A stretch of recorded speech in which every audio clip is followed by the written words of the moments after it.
반갑습니다. 오늘은 역사 철학의 8번째 시간입니다. 철학의 의리 갑을 이기는 법 4번째 명량에 대해서 하겠습니다. 이순신 장군님이 자신보다 더 많은 병력을 가진 일본군을 이길 수 있었던 것은 기술이라는 화포 기술과 그 다음에 거북선이라는 조선 기술과 거기에 손자병법 같은 전쟁 철학과 그 다음에 이순신 장군이 영웅이라는 이 3가지 요소가 더해졌을 때 의리 갑을 이길 수가 있습니다. 그러니까 앞에서 몽골 부족과 여진족이 중국을 이겼다고 했잖아요. 그런데 중국 항상 위쪽에는 계속 기마 민족이 계속 있었잖아요. 그런데 중국을 괴롭히기는 계속 했는데 이겼던 적은 사실 몇 번 없죠.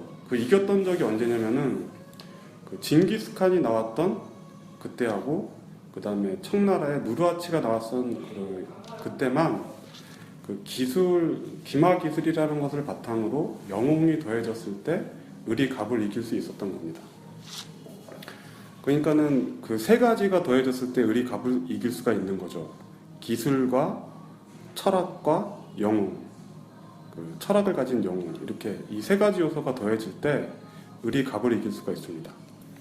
우리나라에서 산업화 시대 때 이렇게 우리나라가 작은 나라였는데 일본과 그렇게 선진국들을 이길 수 있었던 이유가 뭐냐면은 박정희 대통령이 과학기술을 굉장히 중요시했죠. 그 다음에 국가 발전에 대한 철학이 있었기 때문에 기술과 철학과 박정희 대통령이라는 영웅이 있었기 때문에 우리나라가 발전을 할 수 있었던 겁니다. 그리고 또 마찬가지로 삼성이라는 작은 기업이 일본의 소니나 미국의 대기업을 이길 수 있었던 것도 결국은 반도체 기술과 그리고 그에 따른 경영 철학과 이건희 회장님이라는 영웅이 있었기 때문에 의리 갑을 이길 수 있었던 겁니다. 그리고 얼마 전에 나는 꼼수다라는 그런 팟캐스트가 있었잖아요. 그 팟캐스트가 한 4명 정도의 남자들이 거대 언론사를 상대로 그렇게 큰 위력을 발휘했을 수 있었던 이유가 뭐냐면은 그 당시에 아이폰의 팟캐스트라는 기술과 그 다음에 김어준 총수의 유머와 그 다음에 김어준이라는 영웅이 3가지 요소가 더해졌었기 때문에 마찬가지로 나는 꼼수다가 큰 위력을 발휘할 수 있었던 겁니다. 그리고 마찬가지로 쿵푸 이소룡이라는 권법가는 쿵푸 기술과 권법에 대한 철학과 이소룡이라는 영웅이 있었기 때문에 또 마찬가지로 큰 위력을 발휘할 수가 있었고요. 그러니까 사실 갑과 을이라는 관계는 힘의 기본적인 관계이기 때문에 갑이 을을 이기는 게 당연하기 때문에 갑과 을이라고 얘기하는 거잖아요. 그런데 아주 제한적인 경우에 있어서는 을이 갑을 이기는 경우가 있는 겁니다. 그게 바로 기술과 철학과 영웅이라는 이 3가지 요소 중에 이제 이 3가지 요소가 다 있으면 좋고 아니면 적어도 이 3가지 요소 중에 한두 가지라도 있어야만 을이 갑을 이길 수 있는 확률이 높아진다고 보면 됩니다. 다음은 유세에 대한 이야기입니다. 유세의 어려움이라고 하는 것은 상대방의 심리 상태를 정확히 파악하여 그의 마음속에 품은 뜻에 나의 의견을 맞추어 놓기가 어렵다는 점이 있다. 한비자가 이렇게 얘기했습니다. 명성을 바라는 상대에게 이익을 권유하면 식견이 낮게 비치고 이익을 바라는데 명성을 권유하면 세상의 이치에 어두운 사람으로 비친다.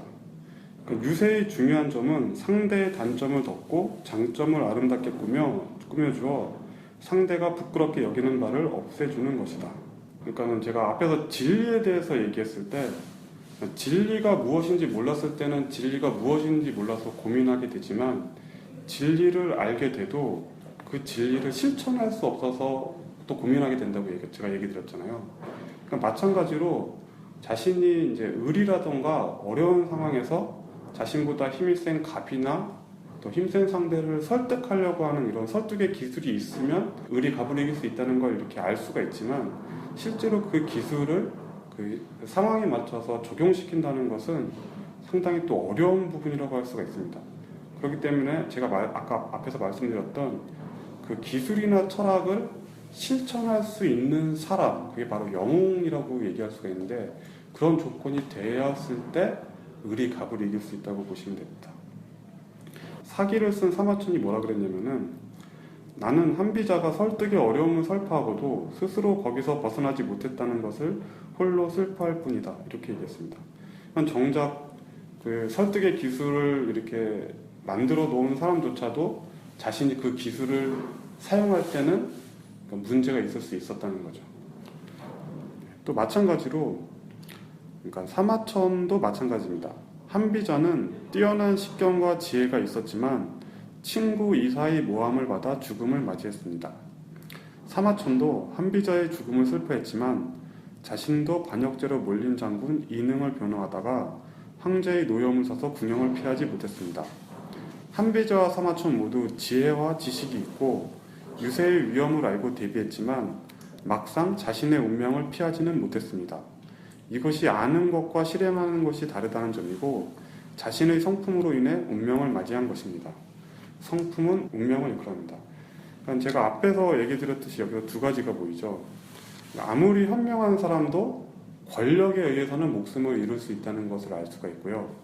그 다음에 그 사람의 운명은 재능과 성품으로 이루어졌다 그랬잖아요. 그러니까 한비자는 그 설득의 기술이라는 것을 책으로 쓸 정도의 재능이 있었던 거죠. 그런데 이제 뭐 사마천도 또 사기라는 책을 쓸 정도의 재능이 있었죠. 하지만 그 자신들이 알고 있는 것을 적용하는 것에는 자신의 성품이 따라주지 못하는 면이 있는 겁니다. 그러니까는 어떨 때는 이렇게 뭐 자신의 성품을 좀 감추거나 아니면 뭐 고지고대로 얘기하지 않아야 되는데 이제 이런 사람들은 그런 것까지를 잘 못하는 경우가 있다는 거죠.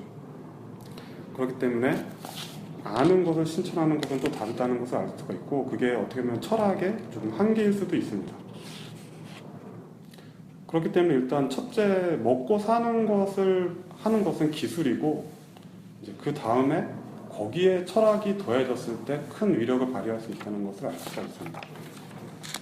자, 다음은 진실과 거짓에 대한 이야기입니다. 학교에서는 진실이 거짓을 이긴다고 배우지만 현실에서는 거짓이 진실을 이기는 경우를 많이 보게 됩니다. 그것은 거짓이 자신을 포장하여 정직한 진실을 속이기 때문입니다. 정직한 진실이 꾸며진 거짓을 이기기 위해선 진실도 포장해야 될 것입니다.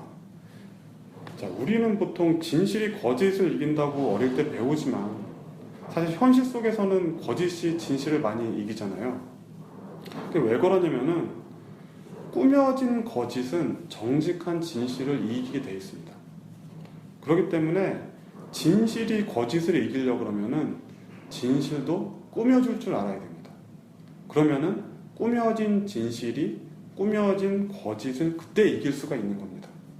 그러니까 앞에서 또 얘기했듯이 정직한 사람들은 자신이 알고 있는 것이 있지만 그것을 실행하지 못하는 데는 자신의 성품이 있다는 제가 말씀드렸죠. 그런 거라고 보시면 됩니다.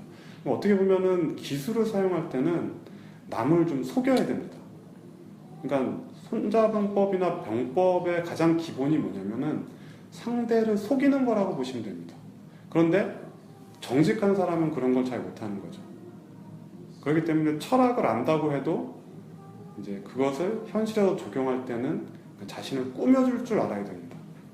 그러면 꾸며진 진실은 진실일까요? 꾸며진 거짓을 이기기 위해 진실을 꾸몄을 때 그것은 진실일까요? 거짓일까요? 그러니까 진실을 꾸미다 보면 어느새 자신도 거짓에 물들지 모릅니다. 꾸며진 진실이 진실과 거짓의 경계 사이에서 진실로 남기 위해서는 끊임없이 자신을 돌아봐야 할 것입니다. 예전에 영화 보면은 뭐 무간도라고 어떤 이제 경찰이 잠입 수사를 위해 깡패들 집단에 들어가잖아요. 그래서 그 속에서 계속 거짓을 몸에 익히다 보니까 자신도 막 이제 정체성이 혼란이 오는 거죠. 내가 경찰인가 깡패인가 하는 그런. 그렇기 때문에 그러니까 그 깡패들을 소탕하기 위해선 자신을 꾸며야 되는데 그렇게 꾸미다 보니까 자신이 어느 순간 그 정체성을 잃을 수가 있다는 거죠. 그렇기 때문에 자신을 끊임없이 돌아볼 수 있어야만 자신을 꾸며서 이제 뭐 악을 퇴치하거나 정의가 승리할 수가 있는 것입니다. 자, 다음은 사랑과 전쟁입니다. 이제 이거는 뭐 TV 프로그램 제목이기도 하죠. 그리고 뭐 노래에 보면 전쟁 같은 사랑 뭐 이런 얘기도 있죠. 그러니까 사랑도 때로는 전략이 필요한 이유라고 보시면 됩니다. 이거는 뭐 연인 사이도 그렇지만 부부 사이도 마찬가지일 수 있겠죠. 그러니까 조금은 이제 상대를 위해서 자신을 꾸미거나 속일 수도 있어야만 더 행복한 가정생활이 될 수 있다고도 볼 수가 있습니다. 근데 사람들은 항상 우리가 연애 잘 못하는 사람들을 보면 저도 그렇긴 하지만 상대에 대해서 약간 진실되게 자신을 소개해야 된다던가 얘기를 해야 된다고 하는 경우가 많잖아요. 근데 그러면 보통 성사가 잘 안 되는 경우가 많죠. 그러니까 뭐 당장 어떻게 보면 꾸민다는 게 별게 아니라 뭐 화장을 하는 것도 꾸미는 거잖아요. 그러니까 뭐 조금 예쁘게도 보이고 아니면 또 상대에 맞춰서 뭐 좀 잘 웃어주고 아니면 뭐 그런 것들이 어떻게 보면 뭐 작은 꾸밈이라고 할 수가 있죠. 그러니까 이렇게 뭐 사랑이든 전쟁이든 이제 너무 진실만으로 상대할 필요가 없다는 그런 유두리 같은 게 좀 필요하다는 걸 알 필요가 있을 것 같습니다. 자, 다음은 철학과 기술에 대한 이야기입니다.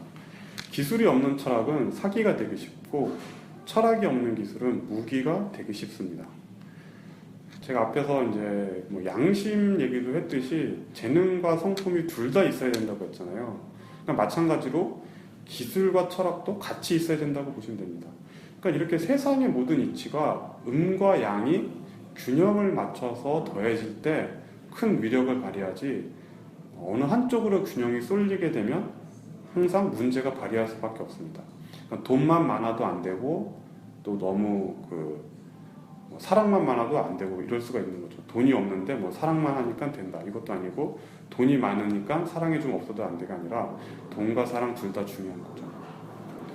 그러니까는 예전에 핵폭탄 같은 그런 과학기술이 지금 계속 과학기술이 발달하고 있잖아요. 막 인간도 복제할 수 있고 막 뭐 생명윤리라던가 아니면 무기는 점점 더 강해지고요. 이런 기술에 인간의 뭐 알파고도 나와 마찬가지고요. 그런 이런 기술이 발전하는데 이 기술이 발전하는 것만큼 철학도 받쳐주지 못하면 그 기술이 우리에게 무기로 다가올 수밖에 없겠죠. 이게 핵폭탄이든 알파고든. 또 마찬가지로 철학이 없는 기술은 무기가 되기 쉽죠. 그러니까 뭐 고려시대 불교가 타락해가지고 사회 문제가 돼서 그에 대한 반작용으로 유교가 나타났듯이 또 뭐 교회나 일부 교회에서 이제 하느님을 이용해서 자꾸 막 사회적인 무리를 일으키는 경우가 많잖아요. 그러니까 이런 것들이 철학이나 인문학이 발달했는데 그런 분들이 이제 기술이 없잖아요. 그러다 보니까는 자신도 모르게 남을 속이게 되는 겁니다. 왜냐하면 인문학과 철학이라는 게 뭐냐면 사람을 잘 이해한다는 뜻이거든요. 그러니까 큰 사기꾼들도 그렇고 그런 분들이 인문학과 제가 계속 얘기하는 것이 철학과 인문학이 발전하는 사람인데 기술이 부족하면 자신도 모르게 사람을 속이고 싶은 유혹에 빠질 수밖에 없습니다. 그렇기 때문에 철학과 기술은 둘 다 있는 게 중요하고 그러니까 우리의 지금 교육이 기술 교육이잖아요. 그러니까 인문학과 철학 교육이 지금 학교 교육 과정이 거의 없잖아요. 그러니까 저는 일단 기본적으로 어릴 때는 기술 교육이 하는 게 맞다고 봅니다. 일단 먹고 사는 문제가 일단 일차적인 거잖아요. 그게 중요한 거고. 일단 먹고 사는 문제가 해결이 어느 정도 되면은 그거를 바탕으로 인문학 교육을 해주는 게 맞다고 봅니다. 그러니까 인문학 교육에 너무 빠져버리면은 그게 잘못하면 이제 남을 속이는 거에 좀 빠질 수가 있다고 봅니다. 네. 그렇기 때문에 기술과 철학은 이제 동시에 배워야 됩니다. 자, 다음은 사상, 종교, 철학에 대한입니다. 사상과 종교처럼 이상적인 가치만을 가르치는 경우 인간의 본성을 무시하면 오래 지속되기 힘듭니다. 이것이 갈수록 사상과 종교가 힘을 잃어가는 이유입니다. 그렇기 때문에 이상적인 가치뿐만이 아니라 현실적인 가치도 함께 가르쳐야 됩니다. 거짓말을 가르쳐야 하는 이유는 거짓말을 하기 위해서가 아니라 누가 거짓말을 하는지 알기 위해서입니다. 이상적인 가치만을 아는 상태에서 음의 강한 기운을 경험할 경우 자칫 음의 강한 기운에 이끌려 이후의 가치관에 큰 영향을 미칠 수가 있습니다. 이제 뭐 음이라고 하면 뭐 이제 즐거움을 넘어서 막 쾌락까지 간다고 볼 수가 있겠죠. 그게 뭐 게임이든 마약이든 술이든 뭐 도박이든 이런 것들이라고 얘기할 수가 있죠. 그러니까 음이라는 현실적인 가치를 가르쳐야 되는 것은 예방주사를 통해 병의 면역력을 높이는 것과 마찬가지 이치입니다. 철학을 통해 양과 음을 동시에 알고 조화시켜야 우리가 진정 지켜야 할 가치인 이상적인 가치를 지킬 수가 있습니다. 그러니까 예전에는 종교적인 거나 그런 쪽에서 얘기했던 것은 이상적인 가치에 대해서만 많이 얘기했잖아요. 그리고 현실적인 가치인 본능이나 막 유교에서는 뭐 돈을 되게 무시하고 돈 버는 상업적인 활동을 되게 무시했잖아요. 그리고 학문적인 것만 그 이상적인 가치만 가르치다 보니까는 어느 순간 사람들이 자기 자신의 본성과 어긋나고 그 다음에 본능을 너무 접하는 순간 그쪽에 너무 심하게 빠지는 경우가 생긴다는 거죠. 그러니까 이상적인 가치를 가르치면서도 현실적인 가치에 대해서도 이제 조금은 가르쳐야 되지 않나 싶습니다. 그렇지 않으면은 너무 정직하게 살라고 하면은 사람을 많이 믿다 보면 보이시피싱이나 이런 것들이 많이 사람들이 처음에 많이 속았던 이유가 사람이 그런 거짓말을 할 거라고 생각을 하지 못했었잖아요. 그러다 보니까는 그런 거 당하면 바로 그 거짓말에 속을 수밖에 없는 거죠. 그러니까 사람이 그렇게 속일 수 있다는 것도 이제는 아이들한테 이제 가르치고 국민들한테도 가르치잖아요. 그런 전화에 대해서 보면은 거짓말인 경우가 있다고. 그런 식으로 이제 가르쳐야 된다는 거죠. 그런 거짓말이 있다는 것을. 예전에는 거짓말을 하면 안 되기 때문에 그런 거짓말을 안 가르치셨는데 이제 사람을 이런 식으로 속이는 경우가 있으니까는 이런 경우를 대비하라고 요즘 이제 가르치는 식으로 가잖아요. 그러니까 이런 것들이 다 조화가 돼야 된다는 걸 알 수가 있습니다. 자, 다음은 알렉산더 대왕입니다. 알렉산더 대왕은 철학자 아리스토텔레스에게 어린 시절에 철학을 배웠습니다. 그래서 알렉산더 대왕은 스승 아리스토텔레스에게 보람있게 사는 법을 배웠다고 합니다. 자, 마찬가지로 인류 역사상 가장 이제 서양에서는 가장 위대한 왕 중에 하나라고 얘기하는 알렉산더 대왕도 그냥 단순히 싸워서 이긴 게 아니라는 거죠. 바로 알렉산더 대왕이라는 영웅도 아리스토텔레스에게 철학을 배웠기 때문에 그렇게 큰 성과를 냈다는 것을 알 수가 있습니다. 그러니까 이게 바로 영웅과 철학이 더해졌다는 거죠. 그리고 알렉산더 대왕과 아리스토텔레스의 대화 일화가 뭐가 있냐면은 아리스토텔레스가 나도 이제 늙었으니 내 학문을 책으로 정리하여 후학들에게 전해주고 싶노라 라고 이렇게 얘기했습니다. 그때 이 편지를 받은 알렉산더 대왕은 즉시 붓을 들어 스승에게 편지를 썼는데 그 글을 보면 선생님과 같은 고명한 학자의 글은 많은 사람에게 알려진다고 해서 좋을 것이 없고 저에게 말씀으로 들려주신 것만으로 충분하니 책을 쓰는 일을 즉시 중지해 주십시오라고 간곡히 부탁했습니다. 이렇게 알렉산더 대왕이 좋은 것을 배웠는데 나만 알고 싶다는 이런 마음을 이렇게 편지에서 보여준 거죠. 하지만 제자의 편지를 받은 아리스토텔레스는 여러 가지로 생각하던 끝에 결국 책을 쓰기로 결심했다고 합니다. 이렇게 알렉산더 대왕이 얼만큼 아리스토텔레스의 가르침을 중요시했다는 것을 알 수가 있는 거죠. 그리고 그런 바탕이 알렉산더 대왕으로 하여금 그런 큰 정복 전쟁의 결과를 이렇게 만들어내게 했다는 것을 알 수가 있습니다. 자, 다음은 제왕학에 대한 이야기입니다.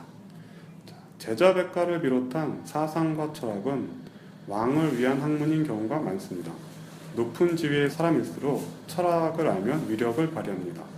높은 지위의 사람일수록 철학을 배워야 하는 이유입니다. 자, 기본적으로 제자백과 논어나 이런 것들은 그 당시 왕을 위해 만든 학문이었어요. 근데 이제 왕들은 이제 당연히 그걸 배우기 싫어하죠. 왜냐하면 그걸 배우면 자신의 본능과 이익을 억제해야 되거든요.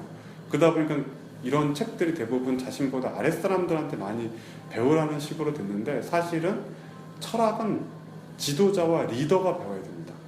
그런데 우리 일반인들로 이걸 배워야 하는 이유가 뭐냐면 예전에는 왕이 될 사람이 정해져 있었어요. 근데 지금은 누구든지 왕이 될 수가 있습니다. 대통령이 될 수가 있다는 거죠. 그렇기 때문에 이런 교육을 미리 받아놓지 않으면 그 아이가 나중에 커서 회사에서 팀장이 되든 아니면 부장이 되든 아니면 사장이 되든 아니면 한 가정의 아버지가 되든 다 작은 조직의 리더거든요. 또 마찬가지로 어머니들도 아이들의 리더가 되죠. 그렇기 때문에 자신을 그러니까 작은 조직이든 큰 조직이든 이끄는 위치에 있는 리더들은 철학을 가져야 됩니다. 그러니까 어머님들은 자녀 교육에 대한 철학이 있으셔야 된다는 거죠. 아버님들은 가정에 대한 철학이 있어야 되고 회사에서 사장님들은 회사 운영에 대한 철학이 있어야 되고 이런 것들이 되면은 리더가 철학을 가져야만 아랫사람들도 편하고 행복하게 지낼 수가 있습니다. 어머님들이 철학이 있어야지 아이들이 더 행복하고 바르게 자랄 수가 있는 거죠. 그렇기 때문에 인문학과 철학을 이제는 모두가 배워야 되는 시기가 온 것 같습니다. 자, 다음은 지식과 이해, 서서와 제갈량에 대한 이야기입니다. 서서는 학문을 깊이 이해하려 하였으나 제갈량은 요점을 익히는 데 주력하였다. 지식을 쌓는 것은 언어를 배울 때 단어를 외우는 것과 같습니다. 지식을 쌓는 데만 힘을 쓰면 말을 할 때 단어만을 말하는 것과 같기 때문에 자신이 말하고자 하는 바를 충분하게 표현하기 힘들게 됩니다. 그로 인해 오해가 발생하거나 편협해지기가 쉽습니다. 이해를 갖게 되면 단어와 단어를 조합하여 자신이 말하고자 하는 말을 충분하게 표현할 수 있게 됩니다. 이해가 있는데 지식이 부족하면 낮은 수준에 머무르게 됩니다. 이해가 있는 상태에서 지식을 쌓으면 말이 더 고급스러워지고 표현이 더 풍부해집니다. 그러므로 처음엔 공부와 책을 읽으며 지식을 쌓는 것이 중요하고 어느 순간부터는 이해를 통해 지식을 쌓아야 됩니다. 시간이 흘러도 계속 지식만 쌓는 것은 지식의 의미에 편협해지거나 낮은 수준의 사고에 머무르기 쉽게 됩니다. 어느 정도 지식이 쌓이면 이해를 바탕으로 지식을 쌓아야 됩니다. 그러면 높은 수준의 사고에 도달하게 됩니다. 그러니까 지금 우리 사회 교육 시스템은 어떻게 보면 서서와 같은 사람을 키운다고 보시면 돼요. 그러니까 어떤 학문이나 지식에 대해서 굉장히 깊게 파서 전문가가 되는 교육 시스템이라는 거죠. 그런데 이제 제갈량은 그 지식을 쌓지만 그 지식을 이해를 통해서 지식을 쌓는 사람이라고 보시면 됩니다. 그러니까 저 같은 경우는 이제 약간 제갈량 같은 스타일인데, 그러니까 제가 제 친구들하고 어렸을 때부터 제가 이제 공부를 하면서 느낀 것 중에 하나가 뭐냐면, 지금의 교육 제도는 지식을 굉장히 많이 지식을 하나라도 더 외우는 사람이 엘리트고 똑똑하다는 얘기를 듣다 보니까 지식 자체에서 굉장히 얽매이는 경우가 많습니다. 그러니까 남보다 하나를 더 알아야 되는 거예요. 지식 교육이기 때문에. 그러기 때문에 이런 말이 있습니다. 지식이 많은데 생각이 부족해지면 고지식해지기 쉽고, 지식이 부족한데 생각만 많으면 허황된 생각을 하기가 쉽다. 그러니까 지식과 생각도 이제 조화가 돼야 되고, 지식도 많이 쌓지만 그만큼 생각도 같이 해줘야만 이제 높은 수준에 도달한다는 것을 알 수가 있습니다. 자, 다음은 즐거움에 대한 이야기입니다. 그런데 선생님, 생각은 혼자서만 계속 할 수도 없고, 맞습니다. 무엇을 통해서 정보를 얻어야 되는데, 맞습니다. 지식 습득을 통해서 맞습니다. 하는 거 아닌가요? 아니면 커뮤니케이션을 통해서 해야 하나요? 네, 맞습니다. 그러니까 사실 생각이 아무리 많이 하더라도, 그러니까는 대부분의 사람들은 그 생각이 좀 자신의 이익과 본능에 맞춰서 그것을 좀 합리화하는 경우가 많습니다. 그러니까 그렇기 때문에 어떻게 보면은 논어나 그런 고전이 중요한 이유가 뭐냐면, 그 생각을 비교적 잘 정리한 책들이거든요. 그러니까 그러니까 저 같은 경우가 뭘 느끼냐면은, 저는 어릴 때부터 책이나 다큐멘터리 보는 걸 굉장히 좋아했거든요. 그러니까 인문학 책을 봐서 이해를 쌓은 게 아니라 단순히 일단 지식 자체를 굉장히 많이 쌓았습니다. 그러니까 지식을 많이 쌓다 보니까 서로 다른 분야의 지식 사이에 연관성이 있다는 걸 느껴지실 때가 오시게 될 거예요. 정말 지식을 많이 쌓게 되면, 제가 말한 한 3,000권 이상의 지식을 쌓게 되면, 그러다 보면 그 지식과 지식을 쌓는 그 연관고리가 나중에 이제 고전이나 이런 것들을 보면 거기서 이제 문장을 잘 정리해 놓은 것들이 고전이라는 걸 알게 될 때가 오게 됩니다. 그렇기 때문에 고전이 중요한 거라고 보시면 됩니다. 그렇기 때문에 저는 좀 생각을 할 때 이제 좋은 스승을 만나는 것도 또 중요할 수가 있겠죠. 그러니까 어떻게 보면 이제 올바르게 깨우침을 얻은 사람한테 물어보는 게 사실 가장 좋은 방법인데, 사실은 이제 그런 분들은 아무래도 소수일 수밖에 없거든요. 이제 그런 깨달음은 얻는. 그러니까 지금 인문학이나 철학하시는 분들의 부족한 점이 뭐냐면은, 기존의 학문적인 체계에서 인문학과 철학을 배우다 보니까 어떻게 보면은 코끼리를 더듬는 장님일 수밖에 없을 수밖에 없는 거예요. 제가 그러니까는 좀 높은 수준의, 그러니까 나름 사회에서 명성 있는 인문학자분이나 그런 분들을 봤는데, 그분들이 지식이나 그 학문을 쌓은 방식 자체가 기존의 그런 뭐 어떤 전공 과목을 통해서 그 전공 과목의 박사를 통해서 이렇게 지식을 쌓다 보니까 다른 분야의 지식에 대해서 좀 약하실 수밖에 없고, 그러다 보니까 자신이 알고 있는 것에 대해서 너무 이제 중요성을 너무 강조하시는 경우가 있는 경우가 좀 많이 보게 됩니다. 그러다 보니까는 올바른 판단을 할 수가 없는 거죠. 그런 분들조차 자신의 이익을 위해서 논리적인 판단을 못 하시는 경우가 굉장히 많습니다. 그렇기 때문에 제가 앞에서도 얘기 드렸듯이 인간의 바탕은 자연으로부터 왔다 그랬잖아요. 사실 인문학을 잘 하려면은 자연과학도 굉장히 잘 알아야 됩니다.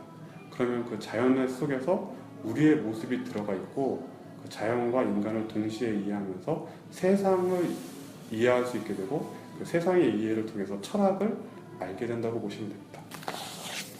자, 다음은 즐거움 두 번째 얘기입니다. 자, 본능은 1단계 즐거움이라고 보시면 됩니다.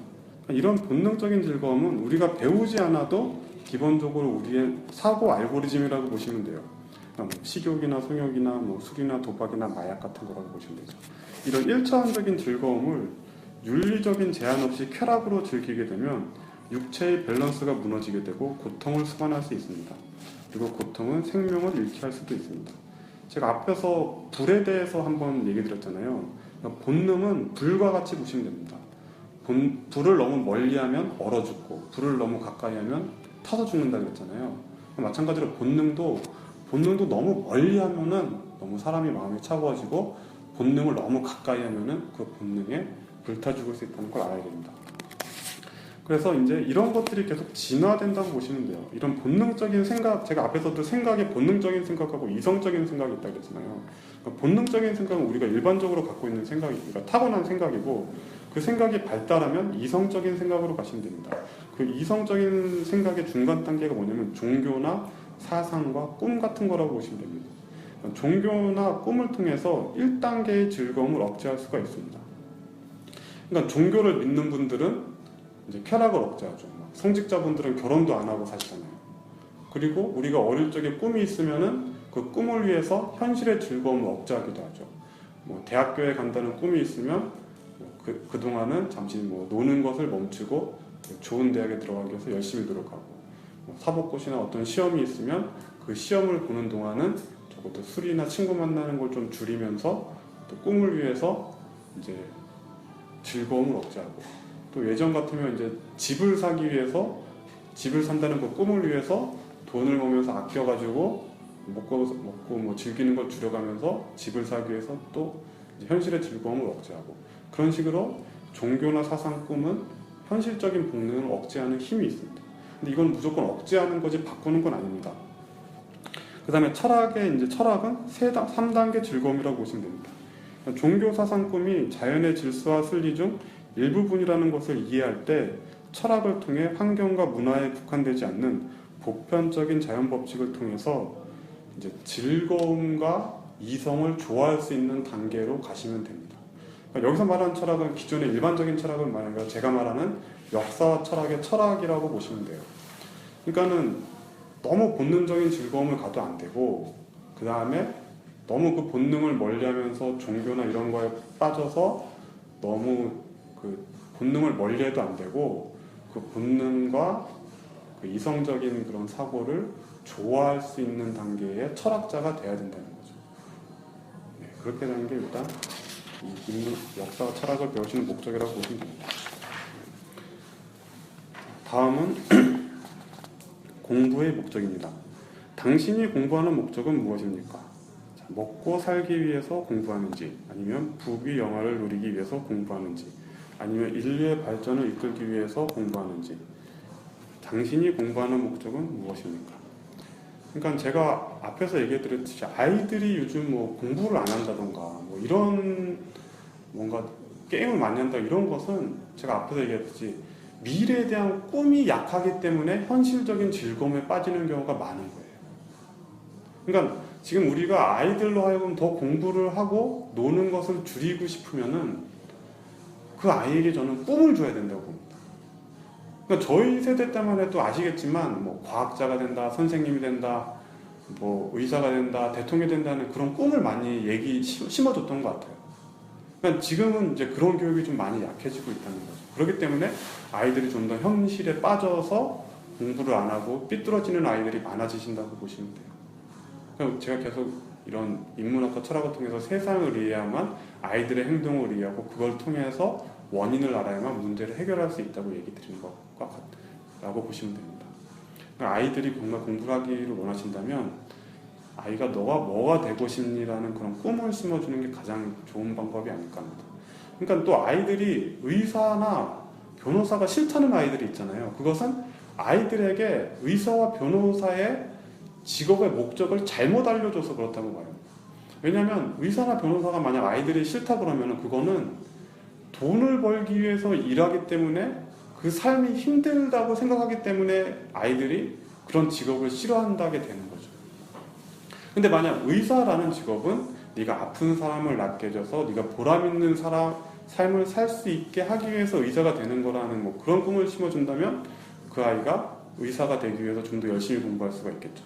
그리고 뭐 게임 개발자라던가 아니면 뭐 대통령이든 그러니까 가치 있는 삶을 위해서 그 일을 한다는 걸 가르쳐 줘야만 그 아이가 정말 동기부여가 돼서 열심히 할 수가 있게 됩니다. 근데 우리는 지금 아무래도 먹고 사는 게 좀 힘든 시기를 거치다 보니까 돈을 많이 벌기 위해서 일을 한다는 그런 개념이 있다 보니까 아이들이 본능적으로 아니 내가 내 삶이 먹고 살기 위해서 사는 그런 본능적인 삶을 쓸 때 본능적으로 느끼는 겁니다. 그런 일을 하기가 싫은 거예요. 돈을 벌기 위해서 먹고 살아야 된다는 게. 그렇기 때문에 아이들이 그런 일에 대해서 집중해서 뭔가 하기가 점점 힘들어지고 있는 겁니다. 그렇기 때문에 아이들한테 기본적으로 나중에 아이가 살다 보면 뭐 현실적인 거에 타협할 수도 있는데 그것은 일단 이후의 문제고 기본적으로는 아이들한테 가치 있는 삶을 살기 위해서 뭐 게임 개발자든 아니면 뭐 사업을 하든 의사가 되든 변호사가 되든 기본적인 목적을 알려주는 것이 중요하다고 보시면 됩니다.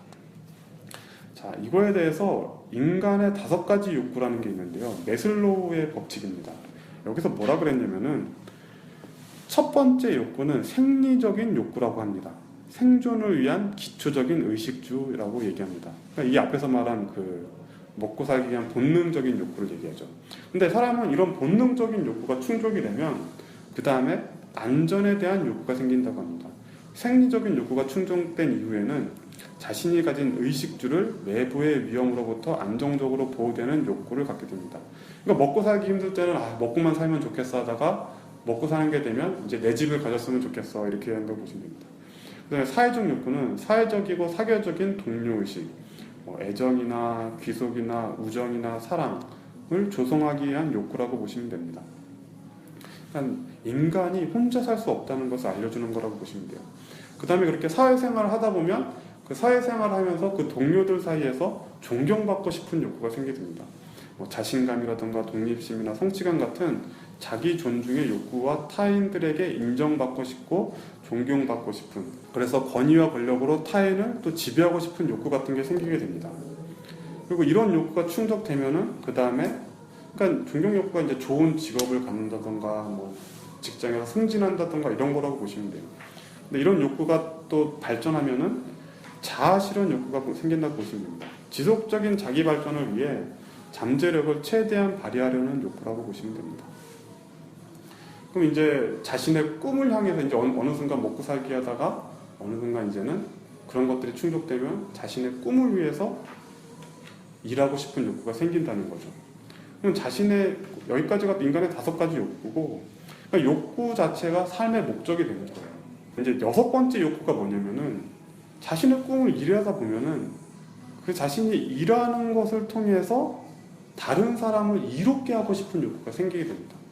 그게 바로 우리나라의 홍익인간의 철학이라고 보시면 돼요. 널리 세상을 이롭게 하고 싶은 욕구죠. 그러니까 이게 정말 대단한 게 뭐냐면 애당초 우리 민족은 올바른 목표를 던져준 거라고 보시면 돼요. 우리가 나아가야 할 목표를 이미 우리는 알고 있었던 거예요. 우리가 지금 우리는 이 5가지 욕구 중에 한 가지 욕구 속에 빠져서 살고 있지만 그 우리가 살고 있는 욕구의 마지막 목표는 결국 당군 할아버지께서 이미 알려주신 거예요. 널리 세상을 이롭게 하라. 그러니까 제가 살아가는 목표도 이제 그런 거라고 이제 저는 생각하고 일을 하고 있습니다. 자, 이거에 대해서 또 헤겔은 뭐라고 얘기했냐면 인간의 욕망은 언제나 충족보다 한 발 앞서 있어 욕망은 만족을 모른다. 그러니까 이게 6번째 욕구까지 아직 도달한 사람이 적어서 그렇지 6번째 욕구에 도달하면 또 다음 욕구가 생길지 모른다는 것을 알 수가 있습니다.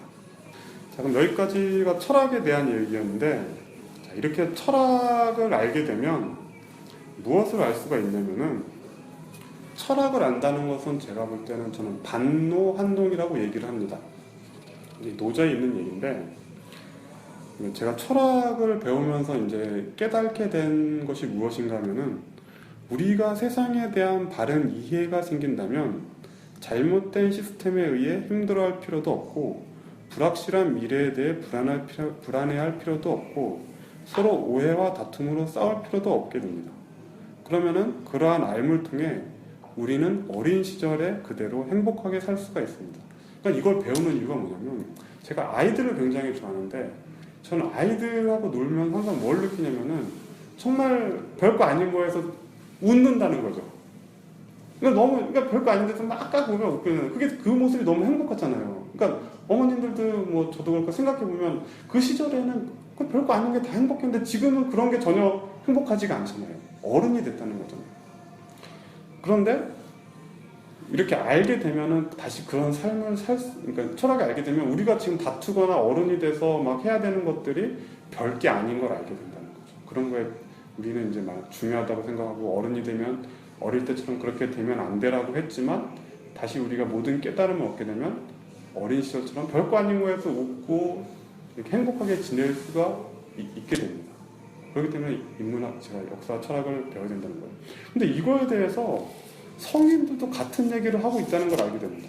그러니까 예수님은 뭐라 그랬냐면은, 제자가 이렇게 물었습니다. 천국에서는 누가 제일 큽니까? 그랬더니 예수님께서 뭐라고 얘기했냐면은, 진실로 너희에게 이르노니 너희가 돌이켜 어린이들과 같이 되지 아니하면 결단코 천국에 들어가지 못하리라. 이렇게 얘기했습니다. 어린이와 같이 되지 못하면. 그러므로 누구든지 이 어린이와 같이 자기를 낮추는 자가 천국에서 큰 자이니라. 그러니까 이렇게 성경 속에서도 자신이 깨달음을 통해서 굳이 오해와 다툼이나 그런 게 필요 없다는 게 되면 어린아이처럼 살 수 있는 사람이 되면 그 사람이 천국에서 들어갈 수 있고 천국에서 큰 사람이라는 걸 이렇게 예수님도 얘기하고 있는 겁니다.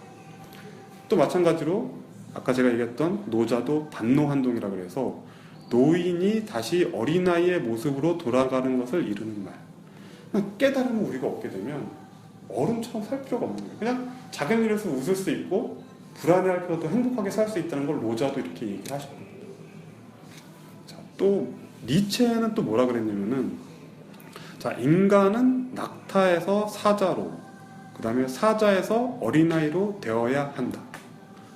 그러니까 제가 정말 신기한 게 뭐냐면은, 어느 정도 이런 지식과 생각을 쌓아서 깨달음의 영역에 도달하면은 이런 성인들이 모두 같은 얘기를 하고 있잖아요. 어린이와 같은 순수함으로 돌아갈 수 있다. 깨달음을 얻으면. 저는 정말 이런 것들이 고전의 정말 큰 가르침이나 뭐 힘이라고 저는 생각이 되는 것 같습니다. 우리가 정말 아까도 얘기했듯이 뭐 불면증 때문에 잠을 못 이루는 사람이 많은 세상에 미래에 대한 불안감, 난 어떻게 해야 되나, 정말 뭐 결혼 문제, 뭐 직장 문제 여러 가지 고민하며 살고 있지만 우리가 깨달음을 얻어서 그 깨달음을 실천할 수 있게 된다면은 더 이상 그렇게 힘들게 살 필요가 없다는 것을 이런 성인들은 말씀하고 계신 거예요. 어린아이처럼 살 수 있다. 자, 이것이 제가 역사와 철학을 얘기하는 이유입니다. 자, 그 다음에 아는 사람만 아는 이야기, 경영철학에 대한 이야기입니다. 자, 철학이 있으면, 자, 일본에서 가장 유명한 그 경영자 중에 한 명이 이런 얘기를 했습니다. 자, 그는 기업 회생을 위해선 기초부터 모든 것을 다시 다져나가야 한다고 판단했다. 이를 위해 임직원들이 자신과 같은 생각과 목표의식, 가치관, 판단 기준을 공유하는 것이 무엇보다 급선무라고 생각했다. 그의 교육은 인간이 행동하는 데 무엇이 중요한지, 사업하는 목적과 의미가 무엇인지 등 철학적인 이슈나 배려, 신뢰, 진정성, 지행합일, 용기 등 삶에 대한 성찰과 가치관에 대한 내용이 전부였다. 자, 여기서 뭐라고 했냐면은 사업하는 목적과 의미가 무엇인지에 대해서 이렇게 직원들에게 가르쳤다고 합니다. 그러니까 우리가 직장에서 일하든 뭐라든 그 목적에 대해서 정확한 그 판단력이 있어야 된다는 거예요. 그리고 그 목적이 무엇인지를 정할 수 있는 또 판단력이 필요하고요. 그러면은 문제가 해결된다는 걸 알 수가 있습니다. 자, 대규모 구조조정을 앞둔 다급한 시점에 한가롭게 도덕 교육을 받는 것에 대해서 경영진들은 반발했습니다. 그래도 그는 열정적이고 끈질기게 설득하며 다가서는 그의 깊이 있는 인생 철학과 가치관에 차츰 마음을 열기 시작했다.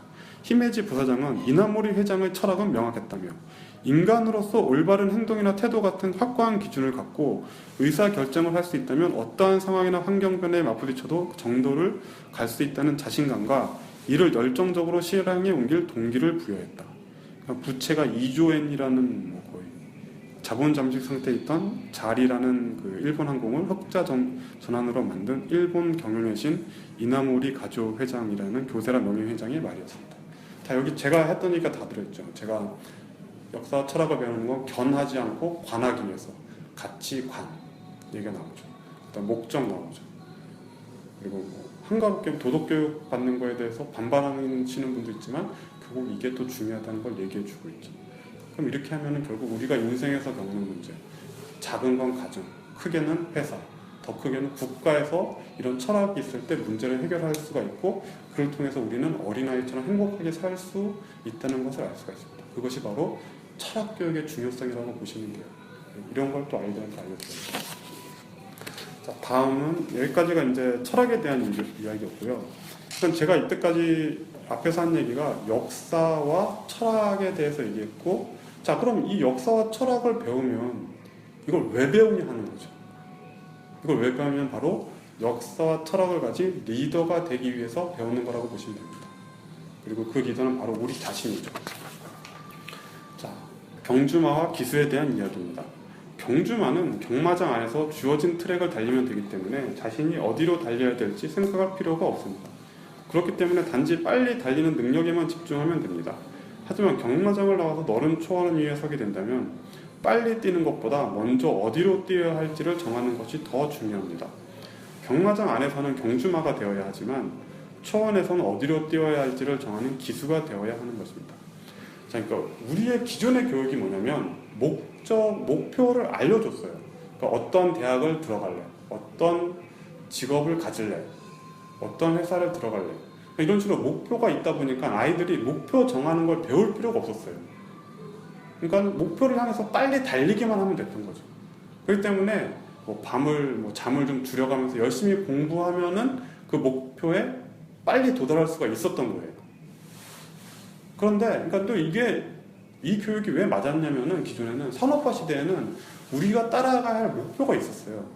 일본의 소니라든가 파나소닉이나 일본의 전자기업이나 아니면 미국의 GM이나 미국의 대기업 같이 선진국이라는 목표와 선진국의 기업이라는 목표가 있었기 때문에 우리는 목표 정하는 법을 배울 필요가 없었어요. 그냥 빨리 달리는 것만 배우면 됐죠. 텔레비전을 잘 만들면 돼, 아니면 자동차를 잘 만들면 돼. 근데 이제는 우리가 그들과 이제 나란히 서게 됐잖아요. 어느 정도 이제 국가 발전이라든가 기술 발전이. 그럼 이제 우리가 어디로 가야 될지, 어떤 제품을 만들지 정할 수 있는 그런 판단력이 필요해지는 시대가 온 거죠. 그렇기 때문에 이제부터는 아이들이 이제 기존에는 경마장 안에서 빨리 달리면 경주마가 됐지만 이제는 아이들을 기수로 키워야 되는 시기가 온 거죠. 그리고 그 아이가 기수가 돼서 올바른 판단을 하게 되려면은 바로 그때 역사와 철학이 필요한 거라고 보시면 됩니다. 자, 다음은 계급에 대한 이야기입니다. 자, 계급은 일반 사람들을 평민이라 그러면 그보다 약간 똑똑한 사람을 영재라 그러고 그보다 똑똑한 사람을 천재라 그러고 그 천재를 넘어서면 영웅이라 그러고 그다음에 영웅을 넘어서면 위인이라 그러고 그 위인을 넘으면 신이라고 얘기합니다. 이제 우리가 기존에 키웠던 교육 시스템의 목표는 천재까지가 교육의 목표였다고 보시면 돼요. 근데 이제는 영웅의 시대가 왔다고 보시면 돼요. 그러니까 이제 스티브 잡스나 아니면 앨런 머스크나 아니면 이건희 회장님이나 손정 회장님 같이 기존에는 한 분야에 대해서 굉장히 잘하는 사람이었다면 이제 그런 분야들을 엮어서 좀 더 큰 성과를 낼 수 있는 그런 영웅들의 시대가 왔다고 보시면 됩니다. 근데 그 영웅들에는 악의 영웅도 있고 선의 영웅도 있을 수 있는데 그 영웅 중에서 선의 영웅, 그러니까 양심을 가진 영웅을 이제 위인을 키워야 된다고 보시면 돼요. 그리고 이제 그 이제 신은 뭐 도달할 수 없는 영역일 수가 있겠죠. 뭐 정상적으로.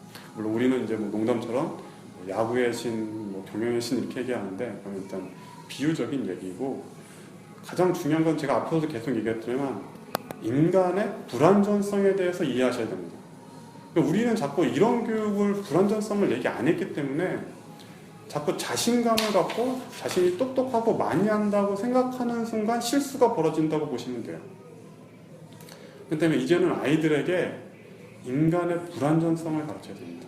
그러니까 인간은 불완전한 존재이기 때문에 똑똑하냐 덜 똑똑하냐가 아니라 무지하냐 덜 무지하냐 이 상태를 알려줘야 돼요. 그러니까 우리가 말하는 기존에 뭐 서울대나 뭐 그런 스카이나 좋은 대학을 똑똑한 사람이라고 분류했잖아요. 근데 이제는 똑똑한 사람이라 덜 무지한 사람이라는 존재라는 걸 알려줘야 됩니다. 그러면은 자신이 덜 무지한 존재를 이해하는 게 왜 중요하냐면 그걸 이해할 때부터 자신의 부족함을 깨닫고 그 다음부터 겸손할 수가 있고요. 그 다음에 배움을 멈추지 않을 수가 있습니다. 근데 지금은 그런 교육이 안 되니까 자신이 똑똑하고 많이 한다고 생각하니까 이제 다들 책을 읽지가 않죠. 왜냐하면 자신은 똑똑하고 많이 알기 때문에 더 공부할 필요가 없는 거예요. 더 배울 필요가 없는 거예요. 그러다 보니까 실수를 하고 실패를 계속 하게 됩니다. 그렇기 때문에 이제는 인간의 불완전성을 알려줘요. 이게 이런 교육을 제일 잘하는 게 바로 유대인이라고 보시면 돼요. 유대인이 저렇게 잘 되고 성공을 하는 이유가 이런 기본적인 사실을 알려주기 때문에 잘 된다고 보시면 돼요. 자, 다음은 영웅입니다. 불가능한 것을 가능하게 하는 능력을 가진 존재. 영웅은 그러한 능력으로 역사의 흐름을 앞당기기도 하고 역사의 흐름을 되돌리기도 합니다. 영웅이 죽으면 흐름은 다시 정상으로 돌아갑니다. 자, 제가 이제 영웅을 키워야 된다고 했잖아요. 그 영웅은 바로 스티브 잡스, 앨런 머스크, 구글 회장인 레리 페이지, 그다음에 소프트뱅크의 손정희 회장, 그다음에 삼성의 이건희 회장 같은 분들이라고 보시면 돼요. 원래 시대의 흐름이라는 게 뭐냐면은 자, 스티브 잡스는 2G폰을 쓰는 것을 아이폰이라는 스마트폰으로 흐름을 바꿔버렸죠. 그 다음에 삼성의 이건희 회장님 같은 경우는 원래 큰 나라가 작은 나라를 이기는 게 갑이 을을 이기는 방법인데 철학과 기술과 그런 이건희 회장님의 영웅이라는 존재를 통해서 작은 나라의 기업이 세계에서 1등 큰 기업이 되도록 그렇게 흐름을 바꿨던 겁니다. 그렇기 때문에 우리가 이런 영웅의 존재를 계속 키워야 되는 이유가 뭐냐면 작은 나라일수록 더 영웅을 키워야 됩니다. 그러지 않으면 큰 나라와 작은 나라의 차이는 뭐냐면은 다리가 길고 짧은 거라고 생각하시면 돼요. 큰 나라는 그냥 걸어 다녀도 다리가 짧은 사람은 빨리 계속 발걸음이 빨라지고 뛰어야만 같이 걸을 수가 있는 거거든요. 그러기 위해서는 우리가 영웅을 키워야 됩니다. 그 다음에 위인에 대한 이야기입니다. 영웅에는 선의 영웅과 악의 영웅이 있고 그중 인본주의적이고 생명을 사랑하는 영웅을 우리는 위대한 사람이라고 얘기합니다. 제가 앞에서 박정희 대통령이나 이건희 회장님 같은 분을 영웅이라고 얘기했는데 그럼 이러면은 어떻게 그분들이 영웅일 수 있냐고 이렇게 얘기하는 분들이 있어요. 근데 그분들의 능력은 영웅이 맞습니다. 다만 그분들은 제가 앞에서 계속 얘기했듯이 좀 윤리와 도덕적인 면에서 좀 부족하셨던 부분이 있었잖아요. 그렇기 때문에 바로 영웅적인 능력과 윤리와 도덕을 중요시하는 그런 양심적인 성품이 더해졌을 때 그런 분이 위인이 되면 바로 우리가 경제적으로도 행복하지만 정신적으로도 행복하게 살 수가 있게 되겠죠. 그러니까 공은 땅을 뒤덮는데 원성은 하늘을 찌른다는 이런 말이 계속 나올 수밖에 없게 됩니다. 그것이 우리가 영웅을 키워야 되고 영웅을 넘어서 위인을 키워야 되는 이유라고 보시면 됩니다. 다음은 리더의 자격에 대한 이야기입니다. 자, 왕이 다스리는 군왕제와 대통령이 이끄는 민주주의 중 효율적인 제도는 유능한 왕이 다스리는 군왕제, 무능한 왕이 다스리는 군왕제, 유능한 대통령이 이끄는 민주주의, 무능한 대통령이 이끄는 민주주의. 자, 공기업과 사기업 중 효율적인 회사 방식은 유능한 사장이 이끄는 공기업, 무능한 사장이 이끄는 공기업, 유능한 사장이 이끄는 사기업, 무능한 사장이 이끄는 사기업. 자, 재벌 2세와 전문 경영인 중 더 나은 경영자는 유능한 재벌 2세, 무능한 재벌 2세, 유능한 전문 경영인, 무능한 전문 경영인. 그러니까 우리는 계속 이런 거에 대해서 뭐 군왕제가 중요하냐 아니면은 뭐 대통령이 이끄는 게 중요하냐 아니면 공기업이 더 좋냐, 사기업이 더 좋냐, 아니면 막 공기업을 사기업으로 만들어야 된다, 막 이런 얘기 나오잖아요. 아니면은 재벌 2세가 세습하는 게 좋냐, 아니면 전문 경영인이 하는 게 좋냐. 자꾸 이렇게 겉으로 보이는 견에 대해서만 자꾸 얘기한다는 거죠. 사실 중요한 건 뭐냐면은 그 이끄는 리더가 유능하냐, 무능하냐지, 그게 뭐 왕정이냐, 민주주의냐, 사기업이냐, 공기업이냐, 아니면 뭐 재벌 2세가 하냐, 전문경이냐, 이게 아니라는 거죠. 그건 겉으로 보이는 견일 뿐이라는 거죠. 이건희 회장님처럼 유능하면 재벌 2세가 세습하는 게 맞는 거고, 그 다음에 세종대왕처럼 유능한 왕이면 오히려 왕정이 민주주의보다 더 좋을 수도 있다는 거죠. 그 때문에 우리가 봐야 되는 것은 리더의 유능함에 대해서 좀 더 집중해야 됩니다. 지금 얼마 전에 막 조선업이 몇 조 원씩 지금 적자 났다고 막 통폐합한다고 난리가 났잖아요. 그게 사기업이고 대우조선은 거의 공기업에게 가까운데 그 문제가 아니라는 거죠. 아무리 돈이 많고 직원이 많아도 그 거대한 기업을 이끄는 리더의 한순간의 판단력이 잘못되면 그 큰 기업도 지금 어려움에 처할 수가 있는 겁니다. 그렇기 때문에 사람들이 대기업이 중요하냐, 중소기업이 중요하냐, 이런 것들이 중요한 게 아니라는 거죠. 그 집단을 이끄는 리더의 능력이 중요하다는 걸 이해해야 됩니다. 자, 오늘은 여기까지 하겠습니다. 질문 있으시면. 리더가 양심을 가지기 위해서 양심을 가진 리더가 이제 중요한데 양심을 발휘할 수 있는 시기가 또 있잖아요. 예를 들어 그 정조가 사도세자의 죽음을, 아버지의 죽음을 알고 입 다물고 묵묵히 지켜냈던 시간이 있었잖아요. 본인은 밝히고 싶었지만 큰 기업을 이끄는 경영인들도 큰 일을 이루기 위한 중간 과정에 진실을 터뜨려야 되는 시기가 있는데 맞습니다. 사람이 양심적으로 살기 위해서 진실을 계속 뭐 말을 하고 살 수도 있지만 그 시간을 고려하는 부분은 또 어떻게 조절하는 게 좋을지 한번 여쭤보고 싶습니다. 그래서 제가 앞에서 계속 얘기했던 얘기입니다. 그러니까 제가 양심만 있어도 안 되고 철학만 있어도 안 된다고 얘기한 이유가 뭐냐면은 양심이 있다 보니까 양심에 따라서 행동했는데 눈앞에 견을 보고 판단해버리면 그 양심을 따라서 행동한 일이 잘못된 일이 될 수 있다는 거죠. 그러기 위해서 관이라는 게 뭐냐면 제가 말했듯이 멀리 있는 이익을 보는 것을 관이라고 얘기했잖아요. 그러니까는 양심이 있더라도 철학을 바탕으로 해서 양심을 가져야지 그때 음과 양의 조화에서 큰 효과를 발휘하실 수 있다고 합니다. 그게 제가 말한 계속 역사와 철학을 가진 단계의 리더들을 제가 아이들을 키우고 싶은 이유가 그거라고 합니다. 철학을 가지고 양심을 가지면은 이제 자신도 행복하고 국민들이나 모든 사람들을 행복하게 할 수가 있다는 거죠. 그러니까 양심만 강조해도 안 되고 철학만 강조해도 안 되고 두 개가 있어야 되고 또 양심을 계속 발전시켜서 양심에 대한 철학의 단계로 가질 수 있게끔 하는 게 중요하다고 볼 수가 있을 것 같습니다.